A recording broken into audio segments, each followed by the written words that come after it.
Akutattu kona garatti qalbiin si faana kaatti.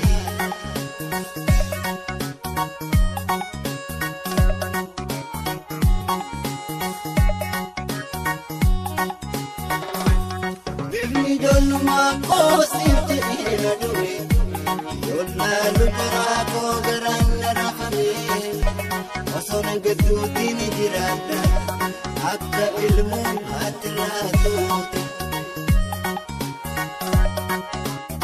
Ijji qonaaf hin argu waan garoo dhabeeti nagarsiisi karaa harka koo qabeeti harka koo qabeeti.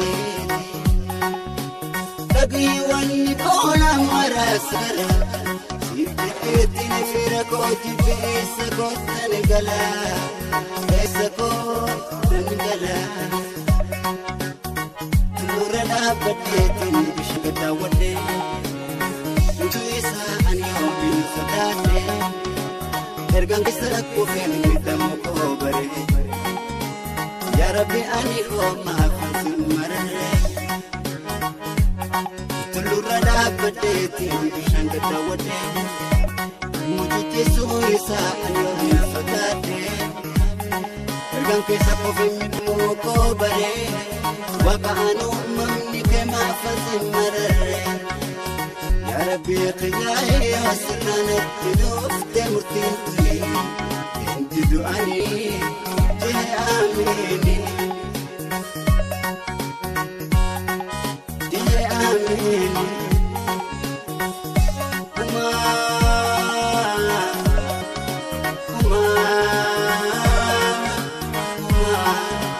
Erga namni ni mufaakka yaada gara Rabbi jira dhabuus fira Rabbi jira dhabuus fira Rabbi jira dhabuus fira Rabbi jira dhabuus fira.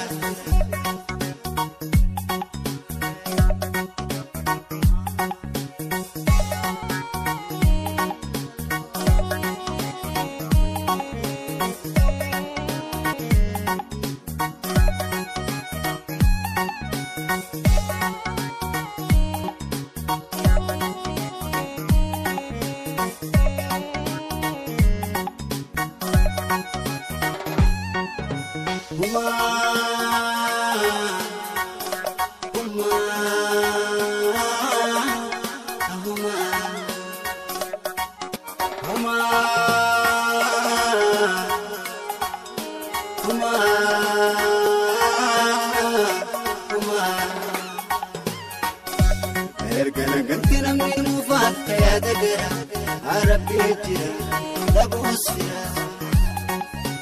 Erga naganti namni mufaakka yaada gara Rabbi jira dhabuus fira.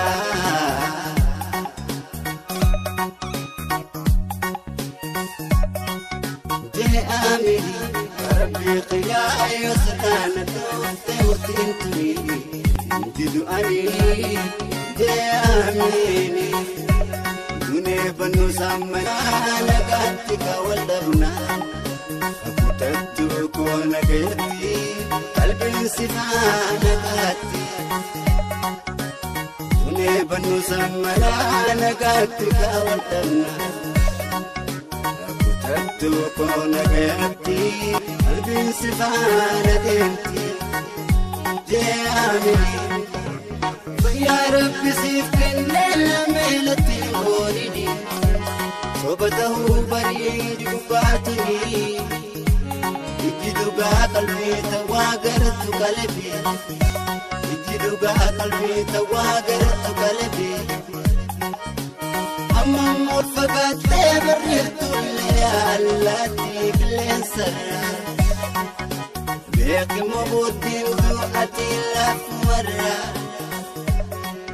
I love you.